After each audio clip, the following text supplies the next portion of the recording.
Assalamu alaikum dear viewers. Hope you are all fine. Welcome to my YouTube channel. If you like my video then share, like and subscribe. Also press the bell button.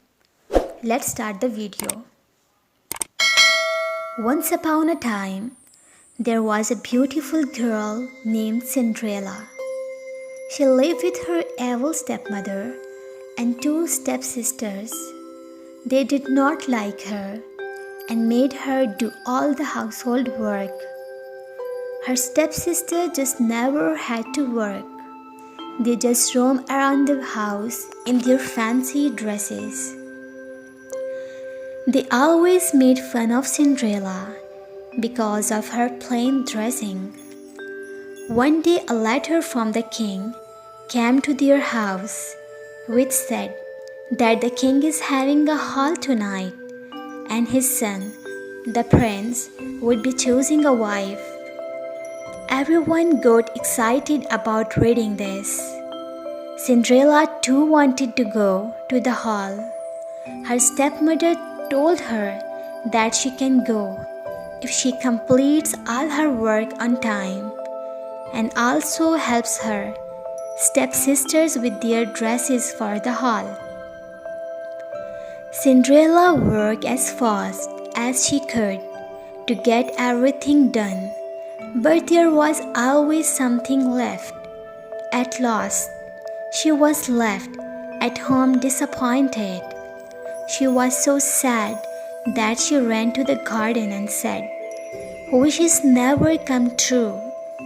"Never, my dear," said a voice, as Cinderella looked up. A little woman with a wand and a kind smile stood in front of her. She was her fairy godmother.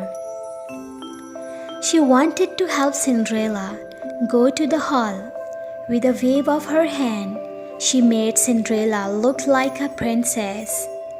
She gave her a beautiful new gown, glass slippers, and shiny black horses to reach the hall.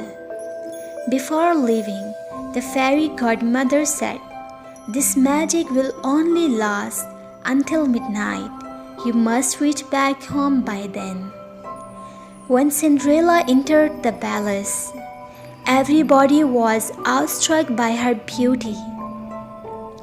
She was the prettiest girl in the hall. Even her stepsisters didn't recognize her.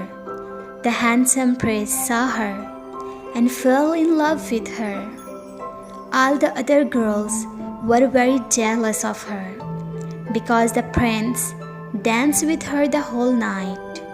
She enjoyed herself so much that she almost forgot what the fairy godmother had told her about her magic. However, when she saw the time and remembered godmother's word, she quickly left the palace and ran away. In all the hurry, one glass slipper which she saw when she was wearing was left on the castle steps. The prince had fallen in love with her and wanted to find out who she was, as he wanted to marry her. The next day he ordered his king's men to go to every house in the land and find the girl whose foot fits in the glass slipper. When they reached Cinderella's house, the two stepsisters tried their best to squeeze their big feet into the slippers, but they could not make it. Finally, when Cinderella tried the slipper, her foot fit perfectly into the glass slipper. The prince recognized her from the hall night. He married Cinderella soon in a grand ceremony, and they lived happily ever after.